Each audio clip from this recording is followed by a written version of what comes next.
এমন কিছু করবেন না যে আইনের বাইরে, এমন জায়গায় যাবেন না যে বাধ্য হয়ে করবেন। আপনাদের প্রত্যেকেরই দায়িত্ব এবং কর্তব্য আছে, সেই কর্তব্য ও দায়িত্ব পালন করুন। অধিকার পেতে গেলে কিন্তু দুটো জিনিস দরকার, একটা হচ্ছে দায়িত্ব এবং কর্তব্য। অধিকার একদিকে, দায়িত্ব এবং কর্তব্য একদিকে। আমি অধিকার চাইবো আর দায়িত্ব কর্তব্য পালন করবো না, তা তো হয় না।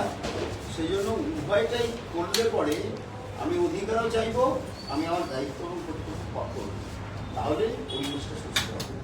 আমরা এখন পর্যন্ত আমাদের সরকারের যে দৃষ্টিভঙ্গি, সেই দৃষ্টিভঙ্গি অনুযায়ী চলব এবং আমাদের যে দায়িত্ব দেওয়া হয়েছে পার্টির তরফ থেকে, শুধু তাই না, আমরা সংবিধান মেনে যেভাবে যতটুকু করা দরকার এইটুকু আমরা করতে পারি না।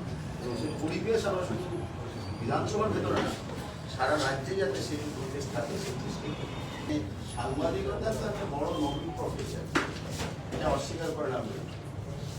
তো ছোট ছোট বিষয়ের উপর নজর না দিয়ে বড় লক্ষ্য বড় রাখা উচিত।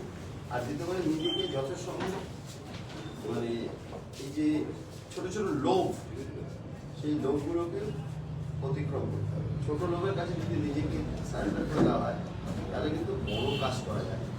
বড় কিছু পেতে গেলে ছোট অনেক কিছু ছাড়তে হবে।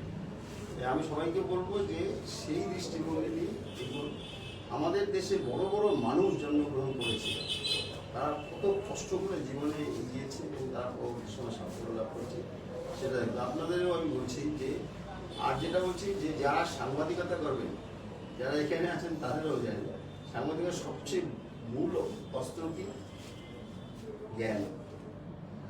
জ্ঞানটা আসবে কোথা থেকে? যত বেশি পড়াশোনা করা যায়। প্রতিদিন বা এখানে কি কাজ করলাম, গল্প করলাম, সেটা বড় কথা না। প্রতিদিন স্টাডি করতে হবে বিভিন্ন নতুন বিষয়ে, তাহলে জ্ঞান বাড়বে। আর জ্ঞান বাড়লে এখন ছোট জায়গা বড় জায়গা বলে কথা নেই, যে কোনো ছোট জায়গার থেকেও কিন্তু টপ ক্লাস মানুষ বেরিয়ে আসতে ইন্টারনেটের যুগে। তাই সবার কাছে অনুরোধ যে স্টাডি করতে হবে একটু। আর সাংবাদিক আমি যাই না শিলিগুড়িতে সেরকম কোনো লাইব্রেরি আছে কিনা, সে লাইব্রেরি একটা করা উচিত। সবাই মিলে চেষ্টা করে সাংবাদিকদের জন্য স্পেশালি লাইব্রেরি থাকবে, যেখানে কিনা বিভিন্ন রকম রেফারেন্স বুক থাকা যাবে এবং তাতে সুবিধা হবে। এইটুকু বলার ছিল আমার। আপনারা দেখছেন সময় বাংলা, সময়ের সাথে সবার পাশে।